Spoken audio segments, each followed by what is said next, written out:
27 फरवरी को राज्यसभा की 56 सीटों के लिए होने जा रहे चुनाव में बीजेपी ने तमाम समीकरण साधने की कोशिश की है। सूची पर राम मंदिर का प्रभाव भी देखा जा सकता है, तो बीजेपी की चुनावी और भविष्य की तैयारियों की झलक भी नजर आती है। बीजेपी की सूची में कांग्रेस छोड़कर आने वाले अशोक चौहान के नाम वैसे ही देखा जा सकता है जैसे राज्यसभा के जरिए संसद पहुंचे और अब केंद्रीय मंत्री ज्योतिरादित्य सिंधिया के। ऐसे नेताओं के लिए बीजेपी का एक खास मैसेज भी लगता है।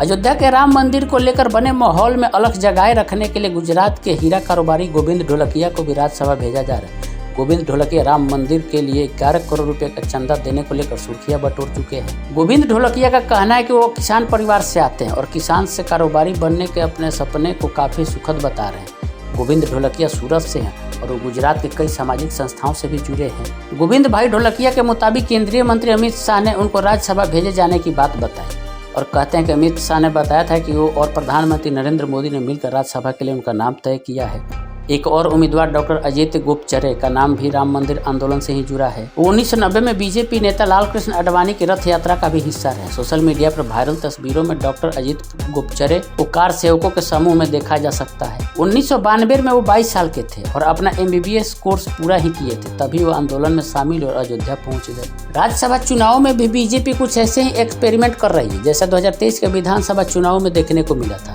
खासकर मध्य प्रदेश और राजस्थान चुनाव में बीजेपी ने दोनों ही राज्यों में बड़े नेताओं जिनमें केंद्रीय मंत्री भी शामिल थे को विधानसभा चुनाव में उतार दिया था। बीजेपी का यह प्रयोग सफल भी रहा। अब लोकसभा चुनाव के लिए तो बीजेपी से ज्यादा फ्रेश चेहरे मोर्चे पर भेजने की बीजेपी ने बंदोबस्त भी कर लिया है। राज्यसभा चुनाव में भी बीजेपी करीब करीब वैसा ही एक्सपेरिमेंट कर रही है, लेकिन तरीका थोड़ा अलग लगता है। शामिल तो कई मंत्री इस प्रयोग में भी हैं, लेकिन पहले वाले से ये प्रयोग इस लिहाज से भी अलग है क्योंकि इसमें नेताओं को दिल्ली से सूबे की राजनीति में शिफ्ट करने की मंशा भी नहीं लगती, बल्कि बीजेपी नेतृत्व की ये कोशिश लगती है कि अब तक राज्यसभा के जरिए राजनीति करने वाले नेता फील्ड में उतरे और जमीनी राजनीति की हकीकत को भी समझ सके। बेशक ये नेता भी बीजेपी के बैनर तले ही लोकसभा का चुनाव लड़ रहे होंगे। हो सकता है उनको मोदी लहर का फायदा भी मिले, लेकिन राज्यसभा जैसी सीट जीत की गारंटी पहले से तो नहीं ही मिल सकती है। बीजेपी ये प्रयोग कुछ हद तक पूर्व केंद्रीय मंत्री रविशंकर प्रसाद को राज्यसभा की जगह लोकसभा चुनाव लड़ाने जैसे ही। रविशंकर प्रसाद पहले बतौर राज्यसभा सांसद ही केंद्रीय मंत्री हुआ करते थे, लेकिन 2019 में बीजेपी ने उनको भी पटना साहिब से लोकसभा का चुनाव में उतार दिया था।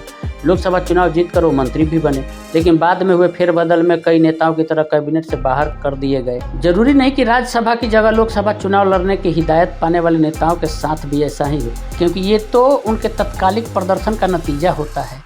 बीजेपी नंबर के हिसाब से 27 राज्यसभा की सीटें जीत सकती है और एक उड़ीसा में नवीन पटनायक की पार्टी बीजेपी के समर्थन से केंद्रीय मंत्री अश्विनी वैष्णव का राज्यसभा पहुंचना निश्चित हो जा रहा है। यूपी और बिहार जैसे राज्यों में भी बीजेपी कुछ ऐसे प्रयोग कर रही है।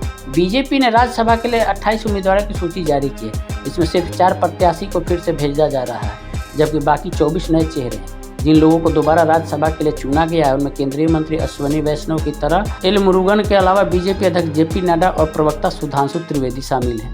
बीजेपी नेतृत्व ने पहले ही साफ कर दिया है कि जो सीनियर नेता राज्यसभा के जरिए संसद पहुंचते रहे हैं वे भी लोकसभा चुनाव के मैदान में उतरे, और यही वजह है कि केंद्रीय मंत्री भूपेंद्र यादव, धर्मेंद्र प्रधान, मनसुख मांडविया, नारायण राणे, पुरुषोत्तम रूपाला, V मुरलीधरन और राजीव चंद्रशेखर को लोकसभा चुनाव जीतकर इस संसद लौटना होगा। ऐसे कुछ नेताओं को संगठन में भी भेजा जा सकता है। सिर्फ केंद्रीय मंत्री ही नहीं, कई सांसदों को भी दोबारा राज्यसभा नहीं भेजा जा रहा है, जिनमें बीजेपी के राष्ट्रीय मीडिया प्रमुख अनिल बलूनी, बीजेपी के राष्ट्रीय उपाध्यक्ष सरोज पांडे और बिहार से राज्यसभा भेजे गए सुशील कुमार मोदी के नाम शामिल है।